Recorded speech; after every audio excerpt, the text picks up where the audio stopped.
السلام علیکم ناظرین، اس ایپیسوڈ کے شروعات میں ہم دیکھتے ہیں کائی قبیلے میں سپاہی مشق کر رہے ہوتے ہیں۔ آئیکوت ان سے کہتا ہے، سپاہیوں اپنی تلواریں اٹھاؤ، ہم ثابت قدم اور مضبوط کھڑے رہیں گے۔ عثمان صاحب بھی اپنے بیٹوں اور سپاہیوں کے ساتھ آگے بڑھتے ہوئے کہتے ہیں، ہم نے منگولوں کے دم پہ پاؤں رکھا ہے، آج نہیں تو کل وہ ضرور ہمارے سامنے ہوں گے، ہم مزید احتیاط سے چلیں گے، ہم سرحدی علاقوں اور منگولوں کے آسان گزرگاہ کراچی سال میں زیادہ تدابیر اختیار کریں گے۔ تو علاؤالدین کہتا ہے، میرا بھائی اورحان بران صاحب اور حلفرا کے ساتھ کراچی حصار پہنچنے والے ہوں گے، میں آپ کے احکامات کے بارے میں دوسری سرحدی حدود کو مطلع کروں گا۔ جواب میں عثمان صاحب کہتے ہیں، بالکل، گونجا بیٹی کو ساتھ لے کر حصار کے لیے سواری کرو، ہم نے ابھی اسے فتح کیا، ہمیں اسے مضبوط کرنے کی ضرورت ہے۔ جب ہم ایک طرف منگولوں کے ساتھ پنجہ آزمائی کر رہے ہیں، دوسری طرف ہم بازنطینیوں کو بھی نہیں چھوڑیں گے، ان سے نظریں نہیں ہٹائیں گے۔ یہ سنتے ساتھ ہی علاؤالدین چلا جاتا ہے، اسلام میں البھائی التوتان کو لے کر آتا ہے اور عثمان صاحب سے کہتا ہے، آپ نے کہا کہ آپ گھوڑوں کی رکھوالی ختم ہے، لیکن التوتان کا خیال رکھنا میرے لیے اعزاز ہے، میں نے ابھی اس کی نالوں کو تبدیل کیا ہے۔ اس پر عثمان صاحب البھائی کا شکریہ ادا کرتے ہیں، ساتھ ہی لوہار کے ساتھ تلوار بنانے لگ جاتے ہیں، پھر کہتے ہیں، ہائی کہہ کر حق کے نام کی خاطر اس فولاد کو لگائی گئی ضرب بہادروں کو میدان جنگ میں کافروں کی پیٹھ پہ تلوار کا کاری زخم ایک ہی ہے۔ اے بہادروں، اللہ کا نام پوری دنیا تک پھیلانے کے لیے مزید کاری ضربیں لگاؤ گے اور ہماری فوج میں ایک بھی سپاہی بغیر ہتھیار کے نہیں بچے گا۔ تو لوہار جوش سے کہتا ہے، انشاءاللہ عثمان صاحب، انشاءاللہ،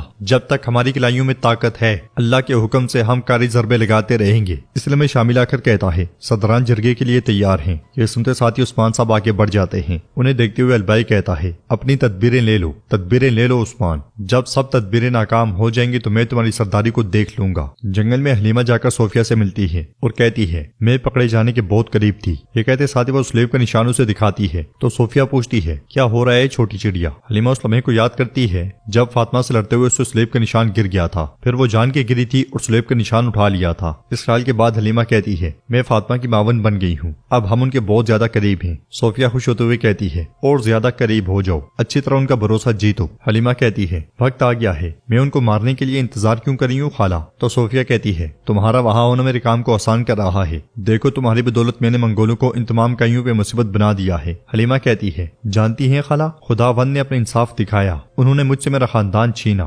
خداوند نے ان سے ان کی بیٹی لے لی، بالا بہت تکلیف برداشت کر رہی ہے، بالکل میری جتنی۔ جواباً صوفیہ کہتی ہے، تمہارے جتنی بالکل نہیں، تمہارا تو کوئی نہیں ہے، اس کا شوہر اور بچے اس کے پاس ہیں۔ کائی قبیلے کے دیوان میں بیگم عثمان صاحب سے کہتی ہے، اور خان صاحب کراچی سال میں منگولوں کے مد مقابل ہیں، جہاں تک علاؤالدین صاحب ہیں تو وہ آگے سال میں بازنطینی کافروں کے مد مقابل تدابیر اختیار کیے ہوئے ہیں، دوسرے بھی احتیاط برت رہے ہیں، لیکن منگولوں کے آنے پہ کیا ہوتا ہے ہم سب جانتے ہیں، ہم اس طرح کے دشمن کے خلاف صرف احتیاط برت کے ان کا مد مقابل آ سکتے ہیں، میں نہیں جانتی۔ عثمان صاحب پوچھتے ہیں، ہمیں کیا کرنے کی ضرورت ہے؟ تو بیگم کہتی ہے، اگر ہمارا سامنا کسی ایسی مصیبت سے ہے تو پھر گرمیان کی طرح جاندار کی طرح ہمیں مضبوط عمارتوں کی ضرورت ہے، اتحاد قائم کر کے سردوں پہ بھی اتحاد کو یقینی بنانے کی ضرورت ہے، میں یہ کہہ رہی ہوں۔ پھر عثمان صاحب جیرکتائی سے پوچھتے ہیں، جیرکتائی ہمیں کیا کرنے کی ضرورت ہے؟ جواب میں جیرکتائی کہتا ہے، جاندار اور گرمیان نے منگولوں کے سامنے سر تسلیم خم کیا ہے، یقیناً بیگم خاتون کو بھی یہ معلوم ہے، اس لیے بیگم خاتون کا بتایا ہوا راستہ نہیں ہے۔ سروجہ کہتا ہے، حضور میں بھی جیرکتائی صاحب کی طرح سوچتا ہوں۔ جواب میں بیگم کہتی ہے، سروجہ صاحب آپ سرداری میں ابھی نئے ہیں۔ تو عثمان صاحب کہتے ہیں، نئے ہیں لیکن صحیح اور غلط کو الگ کرنے کے ماہر ہیں، ہم منگولوں کے سامنے سر جھکانے والوں پر بھروسہ کرنے کی حالت میں نہیں ہیں، اگر ہم آپ کی کہی گئی رسی کے ساتھ کنویں میں کودتے ہیں تو ہماری حالت پتلی ہو جائے گی،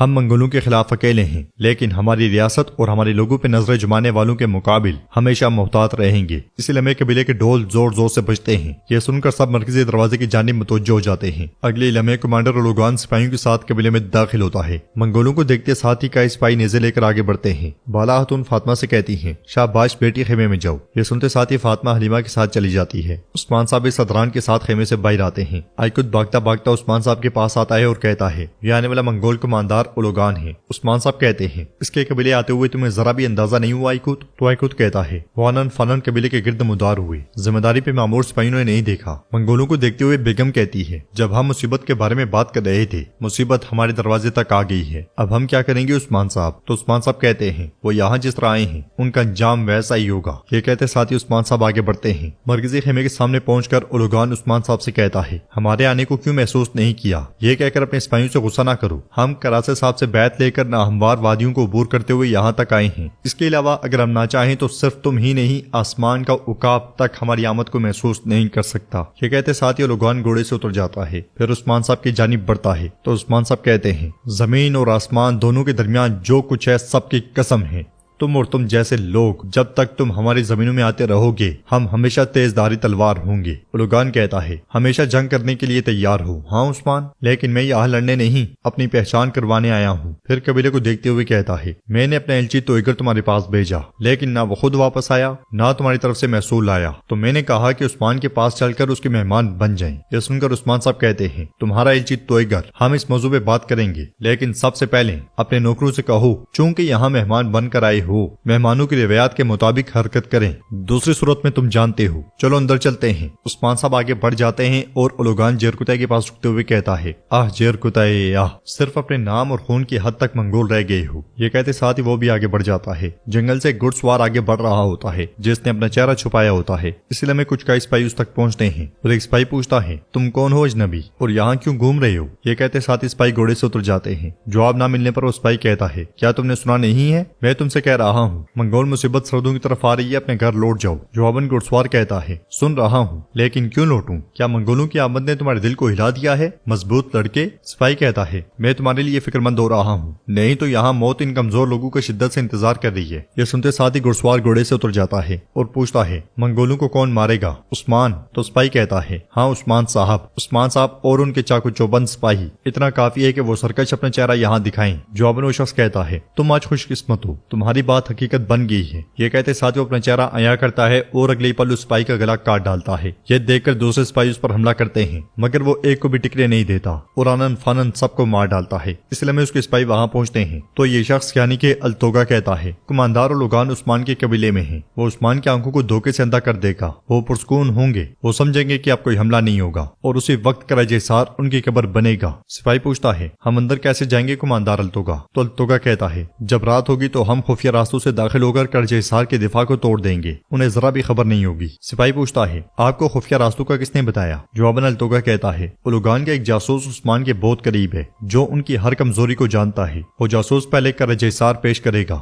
اور اس کے بعد شہزادے اورحان کا سر۔ ادھر عثمان صاحب کے خیمے کو دیکھتے ہوئے اولوگان عثمان صاحب سے کہتا ہے میں بھی تمہارے جیسا ہی ہوں عثمان، ہم نے بہت سے قلعے اور شہر فتح کیے لیکن مجھے خیموں کے علاوہ کہیں بھی سکون نہیں ملا۔ عثمان صاحب اسے کہتے ہیں کیا تم یہاں صرف یہ بات کرنے آئے ہو؟ تو اولوگان بیٹھتے ہوئے کہتا ہے ہم پہلے گھوڑی کا دودھ پیتے ہیں عثمان، سپاہی اسے دودھ پیش کرتے ہیں اور وہ پینے لگ جاتا ہے، پھر مزید کہتا ہے میں اسے پیے بغیر دوستی نہیں کرتا۔ جواباً عثمان صاحب کہتے ہیں مرے ہوئے بھیڑیے کے سوا تمہارا کوئی دوست نہیں ہے۔ اولوگان کہتا ہے جب میں تمہارے قبیلے میں آیا مجھے کچھ محسوس ہوا، تمہارے سپاہی تیار ہو رہے تھے، کیا کسی سے جنگ کرنے جا رہے ہو یا تم توقع کر رہے ہو کہ تم پہ کوئی حملہ ہوگا؟ تو عثمان صاحب کہتے ہیں ترک ظالموں سے لڑتے ہوئے اپنی زندگی گزارتے ہیں، وہ ہمیشہ تیار رہتے ہیں، اب تمہاری دعوت کے سبب تمہارا ایلچی توئیگر میری تلوار سے مارا گیا ہے، میں نے اس کا سر قلم کیا۔ یہ سن کر اولوگان کو بہت غصہ آتا ہے اور وہ تلوار اٹھاتے ہوئے کہتا ہے تو تم نے توئیگر کو ایرلک خان سے ملوایا اور مجھے بتا رہے ہو کہ تم نے اسے کتنی آسانی سے مارا ہاں عثمان؟ یہ کہتے ساتھ وہ تلوار عثمان صاحب کے سامنے پھینکتا ہے۔ یہ دیکھ کر جیرکتائی غصے میں آگے بڑھنے لگتا ہے تو عثمان صاحب اسے روک دیتے ہیں اور اولوگان کہتا ہے جیرکتائی تم اب بھی ایک جنگلی ہو۔ تو ناظرین اس کے ساتھ یہ ایپیسوڈ بھی اختتام پذیر ہوتی ہے۔ اگر آپ کو ویڈیو پسند آئے تو ویڈیو کو لائک کر دیں، چینل کو سبسکرائب نہیں کیا ہوا تو سبسکرائب کرنے کے ساتھ ساتھ گھنٹی والے آئیکن کو دبانا مت بھولیں تاکہ نیکسٹ آنے والی ویڈیوز کا نوٹیفکیشن آپ کو مل سکے۔ انشاءاللہ ملتے ہیں نیکسٹ ویڈیو میں، تب تک کے لیے رکھیں اپنا اور اپنوں کا بہت زیادہ خیال۔ اللہ نگہبان۔